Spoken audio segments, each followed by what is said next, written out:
Welcome back to the eSCAPADES. So today I'm going to show you about the new updates on the eCitizen platform.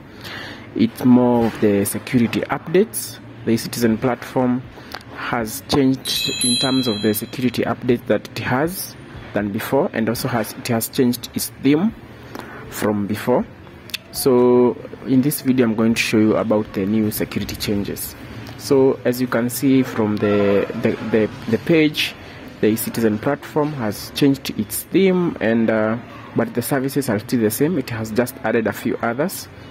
So from this section, you see you can apply for the passport as before, apply for the driving license, file your returns, apply for the birth certificate, apply for good conduct, save for affordable housing, register a business, apply for marriage certificate, and now it has over 5,000 government services plus 100 plus ministries, counties and department and agencies.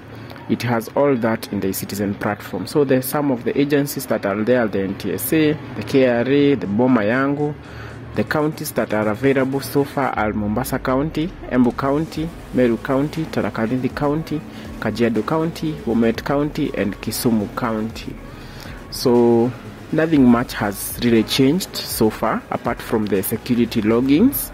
So when you want to enter into the eCitizen account, your eCitizen account, like before, you'll have to enter your ID just as before. But now it prompts you, before you enter into the account, it will prompt you and it will ask for an OTP sent either to your email or sent to your phone number. So you have to be very careful. If you have a pending, or you had put a number or an email that you don't use currently, please visit the Huduma Center. They're going to sort you out. Or I'm going to put in an email down there where you can text the guys from the eCitizen account. They're going to sort you out, but you have to send a copy of your original ID to them, and you'll have to just wait because so many people mispress that. So that's it. Thank you guys.